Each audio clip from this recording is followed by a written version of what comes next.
സെയിൻ വേൾഡിൻ്റെ പുതിയൊരു വീഡിയോയിലേക്ക് പ്രിയമുള്ളവർക്ക് എല്ലാവർക്കും സ്വാഗതം. ശാന്തമായ ഒരു പകലിൻ്റെ കാഴ്ചകളിലേക്ക് നമുക്കൊന്ന് എത്തി നോക്കാം. ചൂടിൻ്റെ കാഠിന്യം കൊണ്ട് ചെടികളൊക്കെ ക്ഷീണിച്ചിട്ടുണ്ട്. വരാന്തയിലെ ചെടികൾക്ക് ഇതുവരെ പ്രോബ്ലം ഒന്നും ഉണ്ടായിട്ടില്ല. വരാന്തയിൽ ആവശ്യത്തിനുള്ള വെളിച്ചവും ചൂടും ഒക്കെയായി ചെടികൾ നല്ല ഹാപ്പി ആയിട്ടിരിക്കുന്നുണ്ട്. ഈ ചുവന്ന പോട്ടിലെല്ലാം ഞാൻ ലിപ്സ്റ്റിക് പ്ലാന്റ് ആണ് വെച്ചിട്ടുള്ളത്. അവ നല്ല ഹെൽത്തി ആയിട്ട് വളരുന്നുമുണ്ട്. സെയിന് രാവിലെ തന്നെ ടിവിയുടെ മുമ്പിൽ കുത്തിയിരുന്ന് കാർട്ടൂൺ കാണുന്ന തിരക്കിലാണ്. സിങ്കോണിയം സൂര്യപ്രകാശം കിട്ടുന്ന ഭാഗത്തേക്ക് വെച്ചപ്പോഴാണ് നല്ല ഹെൽത്തി ആയിട്ട് വളരാൻ തുടങ്ങിയത്. പിന്നീട് ഇന്ന് കാണിക്കാൻ പോകുന്നത് ബെഡ്റൂമിലെ പുതിയ ബെഡ്ഷീറ്റും അതുപോലെ പുതിയൊരു മാറ്റ് വാങ്ങി അതൊക്കെ നിങ്ങളെ ഒന്ന് കാണിക്കാമെന്ന് വിചാരിച്ചു. എൻ്റെ കയ്യിലുള്ളതെല്ലാം ക്വിൽറ്റ് പോലത്തെ ബെഡ്ഷീറ്റുകളായിരുന്നു. ഇപ്പോഴാണ് ഞാൻ കട്ടി കുറഞ്ഞ കോട്ടൺ ബെഡ്ഷീറ്റുകൾ വാങ്ങി തുടങ്ങിയത്. ഈ ഒരു ബെഡ്ഷീറ്റ് 1200 രൂപയാണ് നമ്മൾ മഞ്ചേരി കസവ് കേന്ദ്രയിൽ നിന്നാണ് എടുത്തത്. ഒരുപാട് വെറൈറ്റി കളക്ഷനിൽ ബെഡ്ഷീറ്റ് അവിടെ അവൈലബിൾ ആണ് കേട്ടോ. നല്ല ക്വാളിറ്റിയുള്ള ബെഡ്ഷീറ്റാണ്. നല്ല ഭംഗിയുള്ള കളറുകളിലും എല്ലാ തരത്തിലുള്ള കളറും പുള്ളിയും ഒക്കെ ഉണ്ട്. എനിക്ക് വൈറ്റ് കളറ് കൂടുതൽ ഇഷ്ടമായതുകൊണ്ട് തന്നെ ഞാൻ വൈറ്റ് കളറിൽ ഡോട്ടുകളും പൂക്കളൊക്കെ ഉള്ളതാണ് സെലക്ട് ചെയ്തത്. ബെഡ്റൂമിലുള്ള പ്ലാന്റുകൾക്ക് വെയിൽ കൊള്ളാനായിട്ട് ജനൽ രാവിലെ തന്നെ ഞാൻ തുറന്നു വെക്കാറുണ്ട് കേട്ടോ.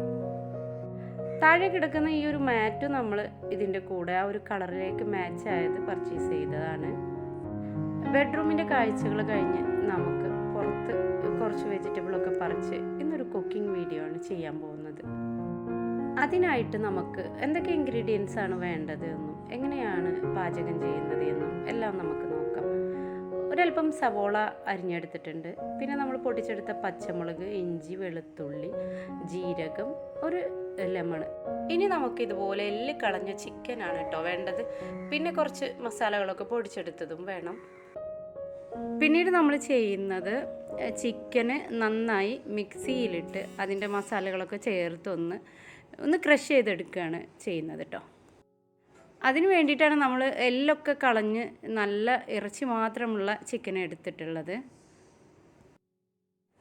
ഇനി അതിലേക്ക് നമ്മൾ പച്ചമുളക്, പിന്നെ അരിഞ്ഞു വെച്ച സവോള എല്ലാം ചേർത്തിട്ട് വേണം നമുക്ക് ഇതൊന്ന് പൊടിച്ചെടുക്കാൻ. നന്നായി അരയേണ്ട ആവശ്യമില്ല. കൂടെ നമ്മൾ ഉപ്പും കൂടെ ചേർത്ത് കൊടുക്കണം. ലേശം മല്ലിപ്പൊടി, മുളക് പൊടി, കുരുമുളക് പൊടി, പിന്നീട് ഒരല്പം ഉണക്കമുളക് പൊടിച്ചതും കൂടെ ഞാൻ ചേർത്ത് കൊടുത്തിട്ടുണ്ട്. അങ്ങനെ നന്നായി ക്രഷ് ചെയ്തെടുത്തതിന് ശേഷം നമുക്കതിലേക്ക് മല്ലിച്ചപ്പ്, പുതിന എന്നിവ ചേർത്ത് കൊടുക്കാം. ഈ ഒരു പരുവത്തിലാണ് നമ്മൾ ക്രഷ് ചെയ്തെടുത്തിട്ടുള്ളത്. നന്നായി അരഞ്ഞു പോവാതെ ശ്രദ്ധിക്കണം കേട്ടോ. ഇനി ഇത് നന്നായി ഒന്ന് മിക്സ് ചെയ്തെടുത്ത് നമുക്ക് കട്ട്ലറ്റിൻ്റെ ഒരു രൂപത്തിലാണ് ആക്കിയെടുക്കുന്നത്. ചെറിയ രീതിയിലുള്ള ഒരു ചിക്കൻ കബാബാണ് നമ്മൾ ഉണ്ടാക്കിയെടുക്കുന്നത് കേട്ടോ. വൈകുന്നേരം നമുക്ക് കുബൂസിൻ്റെ കൂടെയൊക്കെ അടിപൊളിയായിട്ട് കഴിക്കാൻ പറ്റിയ ഒരു ചിക്കൻ കബാബ്. കൊള്ളിയിലൊക്കെ കുത്തി ചുട്ടെടുക്കുന്ന റിസ്ക്കൊക്കെ നമുക്ക് ഒഴിവാക്കി ഇങ്ങനെയൊക്കെ നമുക്ക് കബാബ് ഉണ്ടാക്കിയെടുക്കാം. ഒരു 5 മിനിറ്റ് അത് റെസ്റ്റ് ചെയ്യാൻ വെച്ച് പിന്നീട് നമുക്ക് ഇതുപോലെ ചെറിയ ഉരുളകളാക്കി പരത്തിയെടുത്ത് നല്ല രീതിയിൽ തന്നെ ഇതുപോലെ ഒന്ന് പ്രസ് ചെയ്തതിന് ശേഷം നമുക്ക് പരത്തിയെടുത്ത് ഇതുപോലെ ഷേപ്പിലാക്കിയെടുത്ത് ഫ്രൈ പാനിൽ നന്നായി മൊരിയിച്ചെടുക്കാം. ഞാൻ സൺഫ്ലവർ ഓയിലാണ് ഒഴിച്ചിട്ടുള്ളത്.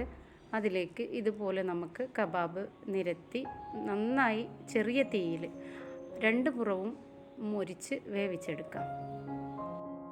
ഈ ഒരു കബാബ് ഉണ്ടാക്കിയെടുക്കാൻ വലിയ ബുദ്ധിമുട്ടൊന്നുമില്ല. നമുക്ക് ഏത് സമയത്ത് വേണമെങ്കിലും മക്കൾക്ക് ഉണ്ടാക്കി കൊടുക്കാൻ കഴിയുന്ന ഒരു രീതിയാണിത്.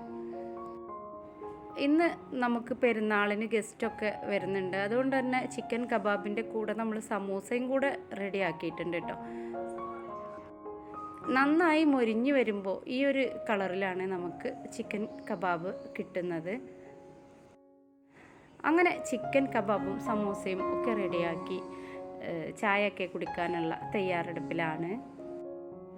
സമയം ഏകദേശം വൈകുന്നേരം ആയിക്കഴിഞ്ഞു.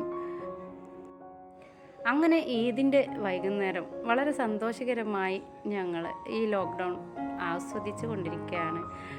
ഷട്ടിലും ബാറ്റും കളിയും, അതുപോലെ തന്നെ സ്വിമ്മിംഗ് പൂളിലെ വെള്ളം നിറച്ച് കളിക്കലും, ഇങ്ങനെയൊക്കെ ആയിട്ട് നമ്മുടെ ലോക്ക്ഡൗൺ അടിപൊളിയായിക്കൊണ്ടിരിക്കുകയാണ്.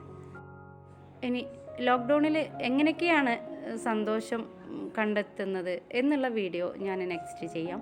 ഇന്നത്തെ വീഡിയോ നിങ്ങൾക്കെല്ലാവർക്കും ഇഷ്ടമായാൽ നിങ്ങൾ എൻ്റെ വീഡിയോ ലൈക്ക് ചെയ്യുക, ഷെയർ ചെയ്യുക, സബ്സ്ക്രൈബ് ചെയ്യാതെ കാണുന്നവരുണ്ടെങ്കിൽ ഒന്ന് സബ്സ്ക്രൈബ് ചെയ്യുക. തൊട്ടടുത്തുള്ള ഒരു ബെല്ലൈക്കൺ ഉണ്ട്, അതിൽ ക്ലിക്ക് ചെയ്യാനും മറക്കാതിരിക്കുക.